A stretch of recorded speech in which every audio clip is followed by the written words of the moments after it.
नमस्कार प्यारे विद्यार्थियों, एक बहुत ही महत्वपूर्ण आप सभी के लिए सूचना है। अभी एक दिल्ली के अंदर हम एक घटना हुई है, उस घटना के बारे में थोड़ी सी चर्चा करना चाहेंगे।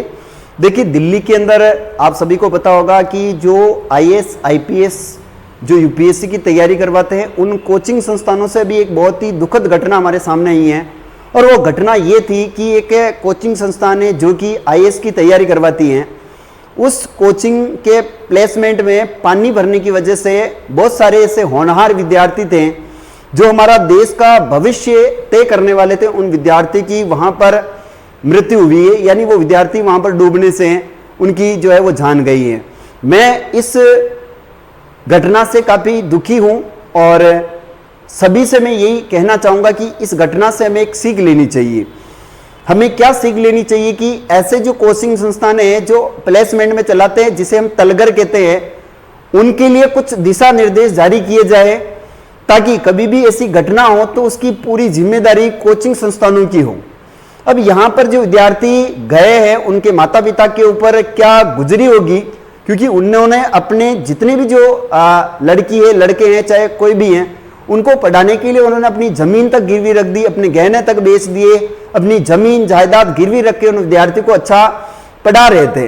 पढ़ाने के बाद अगर ऐसी घटना हमारे साथ होती है प्यारे विद्यार्थियों, तो ये घटना बड़ी दुखद, बड़ा प्रभावित करती है और काफी विचलित करती है।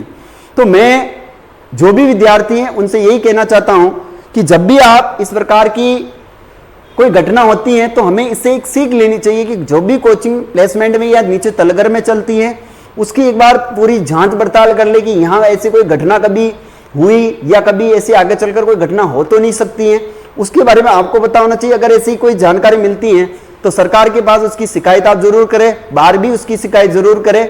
और मैं उन विद्यार्थी और उन पेरेंट्स से भी कहना चाहता हूं, आपका बच्चा आपकी प्रथम जिम्मेदारी है, क्योंकि आपके बच्चे की साथ कुछ भी होता है तो ना तो कोचिंग मालिकों का कुछ होने वाला है, ना ही सरकार कुछ करने वाली। 2 दिन 3 दिन की ये जो घड़ियाल आंसू हैं, कोचिंग वाले भी बहा देंगे और सरकार भी आपके लिए सहमति, थोड़ी सिंपैथी दिखा देंगे, लेकिन अपने घर का अपना चिराग चला गया।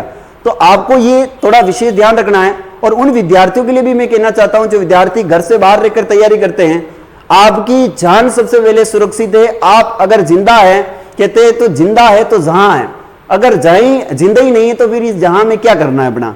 तो यहां पर मैं यही कहना चाहूंगा कि भाई जहां है तो जिंदा है और जिंदा है तो जहां है। तो आप जब भी कोई काम करो तो उसके बारे में आपको विचार करना है कि मेरे पीछे मेरे माता पिता के सपने और उन सपनों को मैं जीते जी पूरा कर पाऊं, मैं उन्हें बीच रास्ते में छोड़कर नहीं जाऊं। बहुत सारे विद्यार्थी ऐसे जो कि सुसाइड कर लेते हैं, बहुत सारे विद्यार्थी ऐसे जो खुदकुशी तक पहुंच जाते हैं, कुछ भी घटनाएं वो कर लेते हैं। उनको एक जानकारी देना चाहता हूं, आपके माता पिता ने आपको पढ़ाने के लिए अपने सपनों तक को मार दिया है, उससे बेहतर आपको उन्होंने एक भविष्य, एक अच्छा फ्यूचर देने के लिए सब कुछ किया है। तो आपको उनको सपने साकार करने के लिए जिंदगी में कभी भी कोई भी हार आ जाए, चाहे कुछ भी कितनी भी मुसीबत आ जाए, आपको उससे लड़ना है, कभी हार नहीं माननी।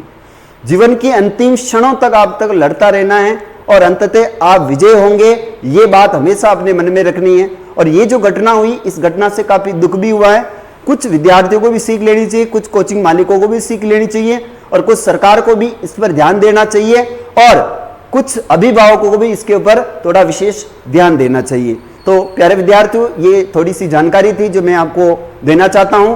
काफी दुख हुआ ऐसी घटना सुनकर, काफी अच्छा भी नहीं लगा था, क्योंकि उन माता पिता का दुख दर्द हम समझ सकते हैं, क्योंकि मैं भी एक विद्यार्थी हूं और जब हमारे साथ कोई घटना होती है तो हमारे माता पिता की क्या दशा होती है, इसके बारे में सोचकर भी रूह कांप उठती है।